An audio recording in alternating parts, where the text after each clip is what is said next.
সুস্থ হৈ ঘৰলৈ উভতিছে আৰু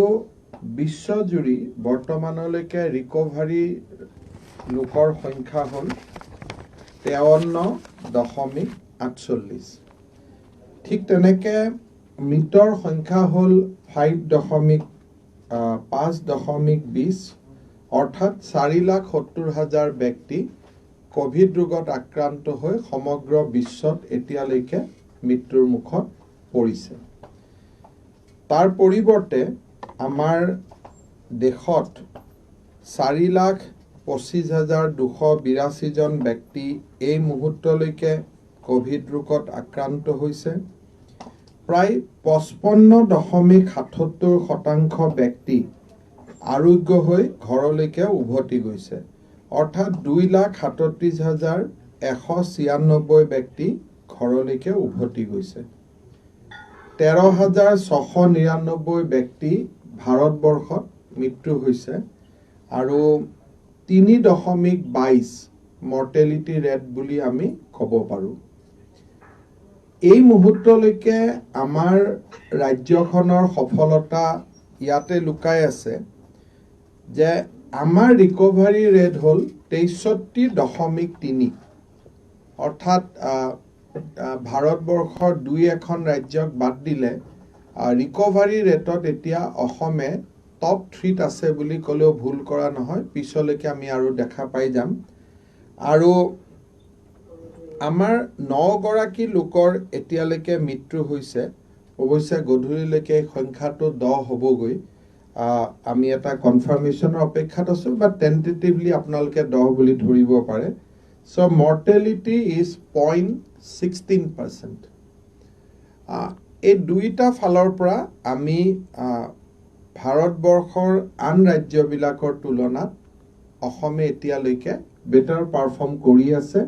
অৱশ্যে ভৱিষ্যতৰ কথা আমি নকওঁ আজিৰ দিনত। যদি আমি ৰিকভাৰী ৰেট চাওঁ তেতিয়াহ'লে কেৰেলাত 52% ৰিকভাৰী ৰেট আজিৰ দিনত।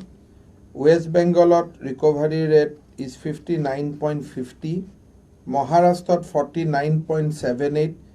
তামিলনাডুত 55.16 আৰু দিল্লীত 55.26, গুজৰাটত 70%। তাৰমানে গুজৰাটত 70% ৰিকভাৰী ৰেট আছে আৰু গুজৰাটৰ পিছতেই 63% ৰিকভাৰী ৰেট লৈ অসমে এটা নিৰ্দিষ্ট স্থানত আছে।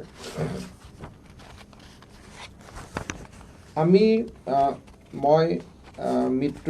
প্ৰত্যেকটো মৃত্যুৱে দুখ লগা, গতিকে ইয়াৰ মই তুলনামূলক বিশ্লেষণ দিব খোজা নাই। কিন্তু আজিৰ দিনটোত ভাৰতবৰ্ষৰ সকলো ৰাজ্যৰ তুলনাত অসমৰ মৰ্টেলিটি ৰেট আটাইতকৈ কম। মই উত্তৰ পূৰ্বৰ ৰাজ্যখিনিক ইয়াৰ ভিতৰত অনা নাই, বাট যদি আমি দেশৰ আন ৰাজ্যৰ লগত তুলনা কৰোঁ, আজি অসমৰ মৰ্টেলিটি ৰেটেই আটাইতকৈ কম। আমাৰ বাবে আৰু এটা ভাল খবৰ এইটোৱেই যে প্ৰথমতে মই এটা এক্টিভ কেছৰ এটা ষ্টেটাছ দিব খুজিছোঁ যে আমাৰ কনফাৰ্ম কেছৰ সংখ্যাই 5,586টাত ভৰি দিছে। এজ অফ নাও কনফাৰ্ম কৰোনা পজিটিভ ইজ 5586। হস্পিটেলত আছে 2,170 আৰু তাৰ বিপৰীতে সুস্থ হৈ ঘৰলৈ উভতি যোৱা লোকৰ সংখ্যা হ'ল 3521।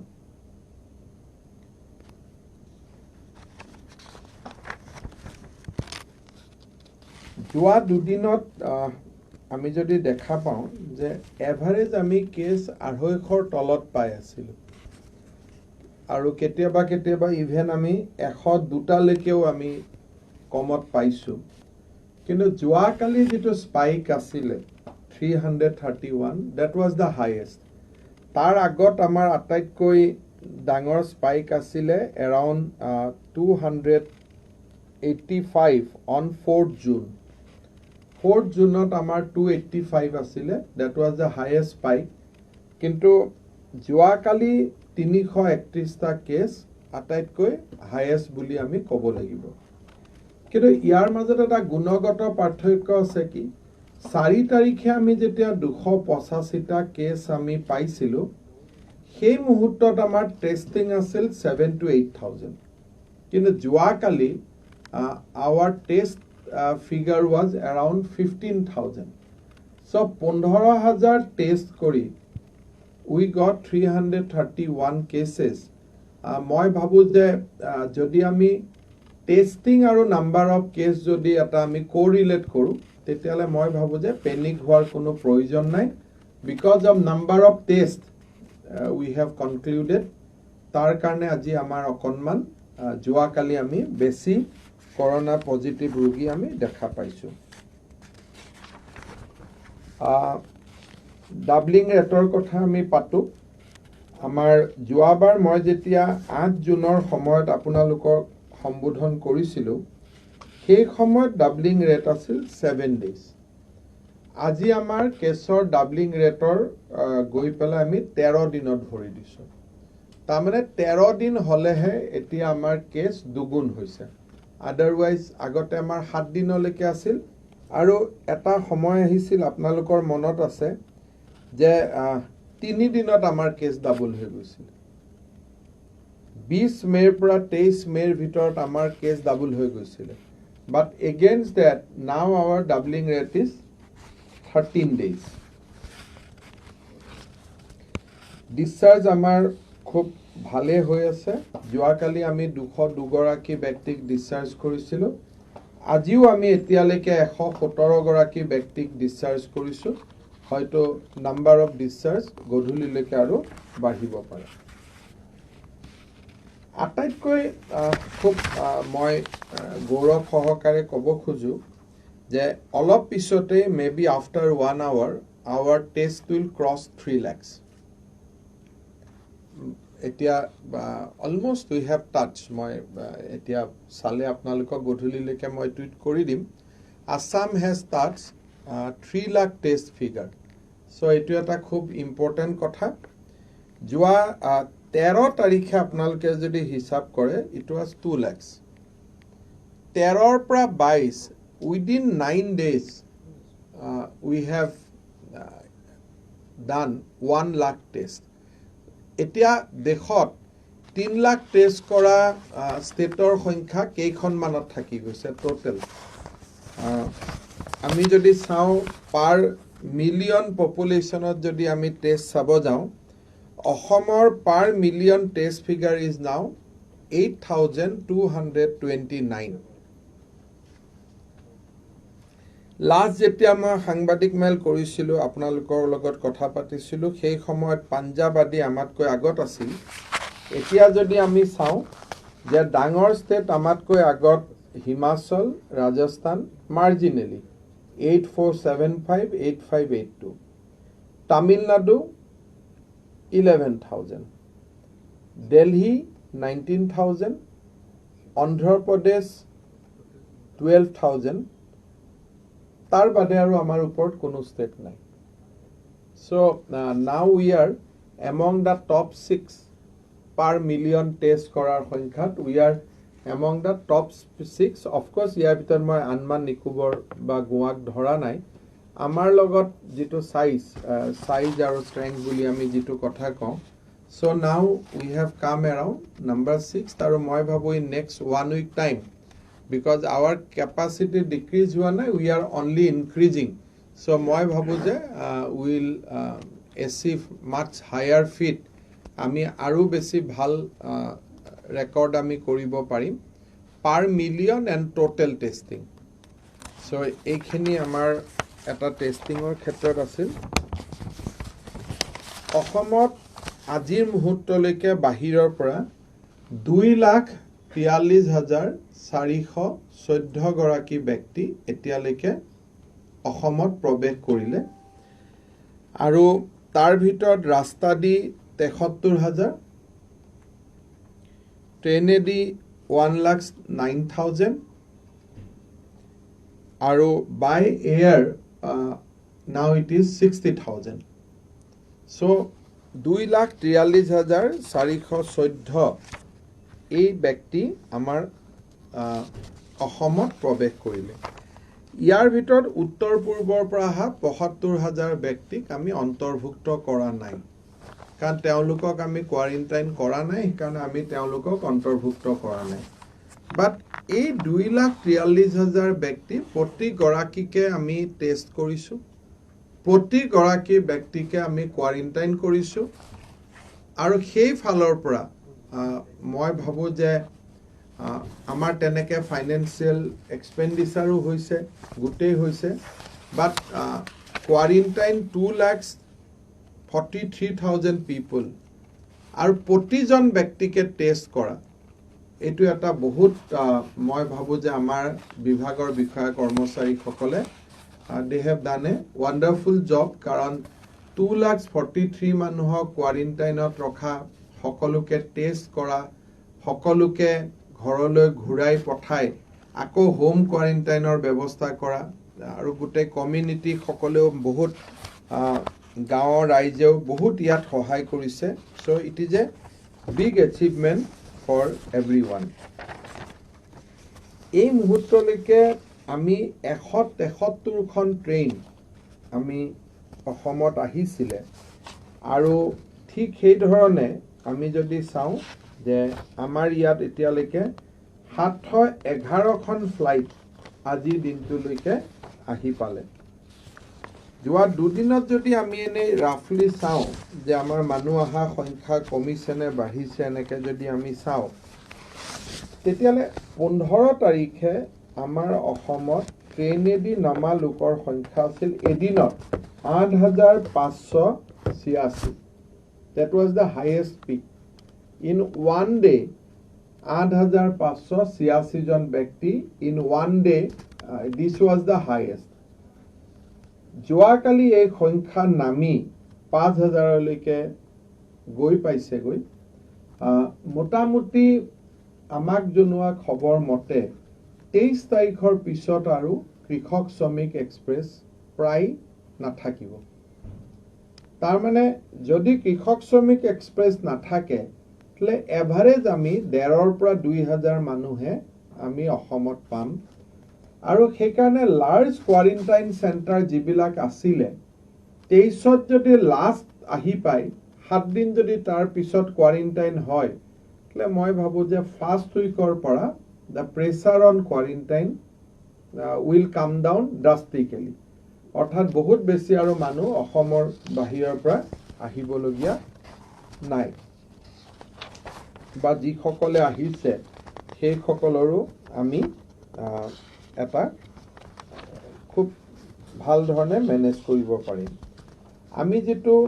সকলোকে সহায় কৰি আছিলোঁ 3 মাহৰ এই মাহৰ পুঁজিটো আমি এইকাৰণে মুকলি কৰিব পৰা নাই ইমান মানুহ আহি আছে কোন আহিলে আমাৰ পইচা পোৱাৰ পৰা আৰু কাক পইচা নেক্সট ইনষ্টলমেন্ট পঠাব লাগিব ই এটা ৰেকৰ্ড ৰিকনসিলিয়েশ্যন লাগিব ডিসি সকলে আমাক জনাব লাগিব যে কোন আহি পালে আৰু কাক আমি পঠাব লাগিব সেইকাৰণে পাৰহেপস নেক্সট থাৰ্ড ইনষ্টলমেন্টটো আমি পঠাওতে 10-15 দিন দেৰি হ'ব because we have to reconcile the fact reconciliation এটা এক্সাৰসাইজ হ'ব 23 তাৰিখে লাষ্ট বেটছটো আহি পোৱাৰ পিছত ডিসি সকলে ৰিকনসিলিয়েশ্যন কৰিব পাৰিব যে আমাৰ আপোনালোকে জানে যে এতিয়ালৈকে আমি প্ৰায় 3,88,456 মানুহক আমি 4,000 টকাকৈ আমি এতিয়ালৈকে দিছো ইয়াৰ পৰা 2.43 মাইনাস হ'ব গতিকে এই যে মাইনাস কৰিব লাগিব যি সকল আহি পালে so it is taking some time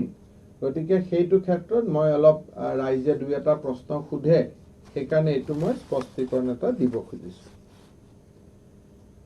এতিয়া আমি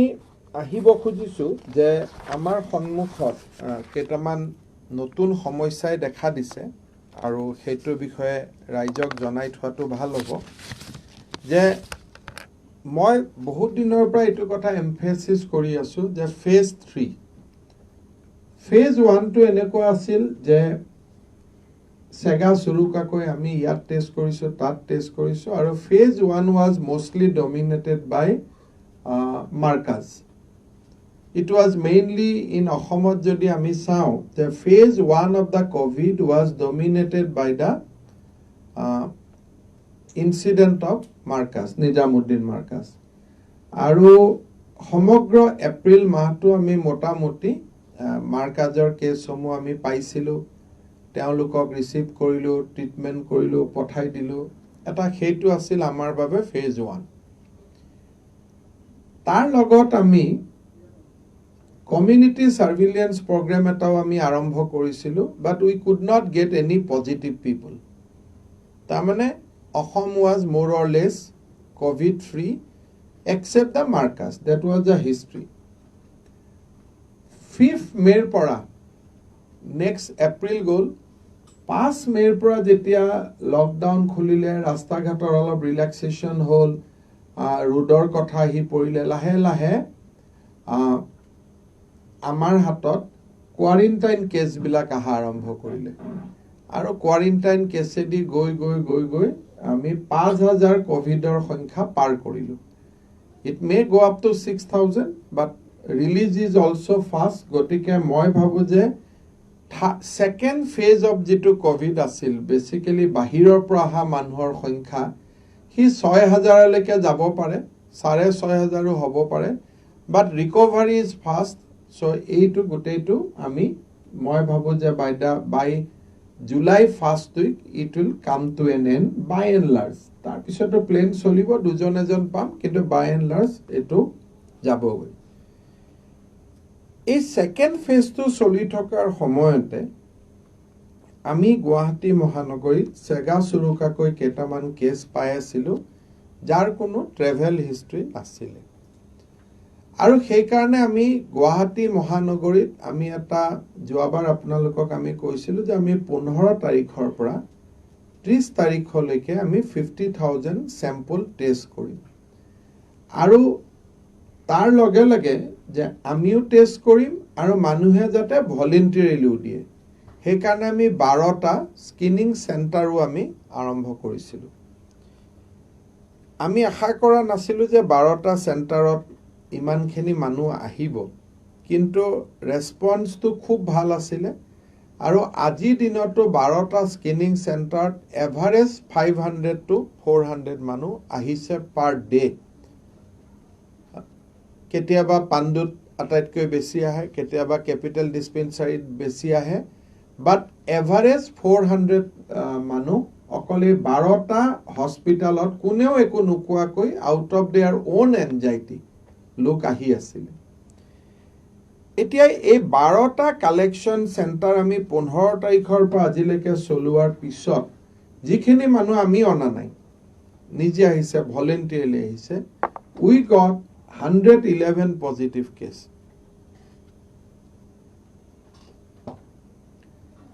সো যদি তেওঁলোক নিজে নাহিলেহেঁতেন আমি নাপালোহেঁতেন, বাট তেখেতসকলে চিমটম দেখিলে, নিজে আহিলে। আৰু ক'ব গ'লে 111টা কেছ দুদিনত পাম বুলি আমি ভবা নাছিলোঁ, কিন্তু আমি পালোঁ। তাৰমানে এটা কথা বুজো যে মানুহে কোভিড কেনেকৈ হয়, কি হয়, কোভিড বুলিলে কি বুজে, মানুহে লাহে লাহে বুজা হৈছে। আৰু মানুহে জানে যে মোৰ হয়তো কোভিড হ'ব পাৰে। ইমান দিনে চেম্পল দিয়াৰ সুযোগ নাছিল কাৰণে হয়তো GMC MMCত আহিব বেয়া পাই অহা নাছিলে। এতিয়া সেইটোৰ লগে লগে আমি 111 আমি কোভিড নট 111 114 আমি পজিটিভ কেছ পালোঁ out of the screening centres, যি 12টা আমি স্ক্ৰিনিং কৰিছিলোঁ। আৰু কমিউনিটি লেভেলত গুৱাহাটীত আমি কণ্টেইনমেণ্ট জোন পৰ্যায়ত আমি 36 কেছ আমি এতিয়ালৈকে পাইছোঁ, যিবিলাক কণ্টেইনমেণ্ট জোনৰ পৰা আমি চেম্পল লৈছিলোঁ। GMC MMCত যি ৰেগুলাৰ স্ক্ৰিনিং হয় তাতে 4টা, আৰু মোটামুটি 37 পেচেঞ্জাৰ এনেকুৱা আছিলে যে তেওঁলোক যদিও স্ক্ৰিনিং চেণ্টাৰত আহিছিলে, তেওঁলোকৰ এটা ট্ৰেভেল হিষ্ট্ৰী আছিলে, তেওঁলোকে ট্ৰেভেল হিষ্ট্ৰী লৈ আহিছিলে, আৰু তেওঁলোকে পেচেঞ্জাৰ বুলি ক'ব পাৰে। চ' 181 আৰু 181ৰ পৰা যদি আমি 37 আমি মাইনাছ কৰি দিওঁ তেতিয়াহ'লে 144 পেচেণ্ট আমি যোৱা 15 তাৰিখৰ পিছত গুৱাহাটীত পাইছোঁ without travel history and from the community so this is a big thing কাৰণ অসমত আমি 250-300 কেছ দিল্লীত আমি পাইছিলোঁ কিন্তু এইটো যদি স্পাইক থাকে তেতিয়াহ'লে আমি দিনে 200-300 আমি হয়তো গুৱাহাটীতে কেছ পোৱা আৰম্ভ কৰিম ইফ যোৱাকালি যদি আমি ঘটনাখিনিক বেৰোমিটাৰ বুলি লওঁ কালি গুৱাহাটীত 100টাতকৈ আমি বেছি কেছ কালিয়ে গুৱাহাটীত আমি পাইছোঁ আৰু 100-200 কেছ গুৱাহাটীত যদি আমি পাব লাগে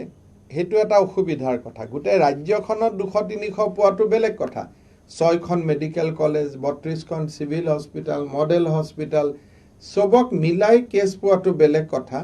আৰু অকল সিটিতে কেছ পোৱাটো বেলেগ কথা কিন্তু আমি কেছ পোৱাটো হয় আৰু গোটেই মহানগৰীখনতে পোৱাটো হয় কোনোবা দিছপুৰত পজিটিভ হৈছে কোনোবা পাণ্ডুত পজিটিভ হৈছে কোনোবা ক্যাপিটাল নাৰ্সাৰীত ক্যাপিটাল ডিসপেন্সাৰীত পজিটিভ হৈছে সো এক্ৰছ দা সিটি আমি কৰোনা কেছৰ আবিৰ্ভাৱ আমি দেখা পাইছো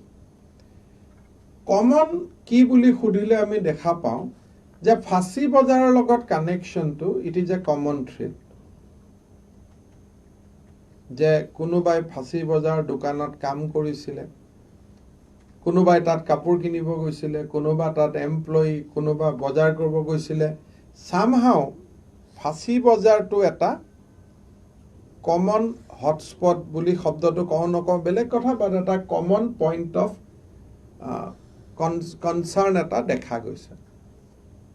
তাৰ লগে লগে গুৱাহাটীৰ পাণ্ডু অঞ্চল মালিগাঁও অঞ্চল মাছখোৱা ফাঁসী বজাৰ আৰু আমি যেটো কম 15-16 ওয়াৰ্ড গুৱাহাটী ধীৰেনপাৰা আমবাৰী ফটাখিল লখৰা সো এইখিনি এটা আমাৰ হটস্পট হিচাপে আমি দেখা পাইছো 6টা ওয়াৰ্ড গুৱাহাটীৰ খুব চিন্তাৰ বিষয় হৈছে হেতু হল ওয়ার্ড নাম্বার 2 7টা ward number 2 ward number 3 ward number 4 ward number 5 ward number 10 ward number 15 ward number 16 so এইখিনি আমাৰ কাৰণে এটা চিন্তাৰ বিষয় হৈছে আৰু যদি আপোনালোকে police station wise positive case যদি বিচাৰে জালুকবাৰী পিএছ যেটো মই কৈছিলো যে পাণ্ডু অঞ্চল সেই কেছ সেই পিএছ টোতে কেছ হৈ গল 31 এখিনি কিন্তু মই উইদাউট ট্ৰেভেল হিষ্ট্ৰি কৈছো উইথ ট্ৰেভেল হিষ্ট্ৰি হোম কোৱাৰেণ্টাইনত থকা মানুহ দেটি যে হেতু বেলেগ কথা তেনেকে গুৱাহাটীত প্ৰায় 450 কেছ হৈছে কিন্তু এটো এটা বেলেগ ফটাখিল আমবাৰীত কেছৰ সংখ্যা আন্ডাৰ ফটাখিল আমবাৰী পিএছ নাও 69 ভৰলুমুখ পিএছ 51 আৰু পানবজাৰ পিএছ 25 সো এই 4টা অঞ্চল এটা হটস্পট হিচাপে বা পইণ্ট অফ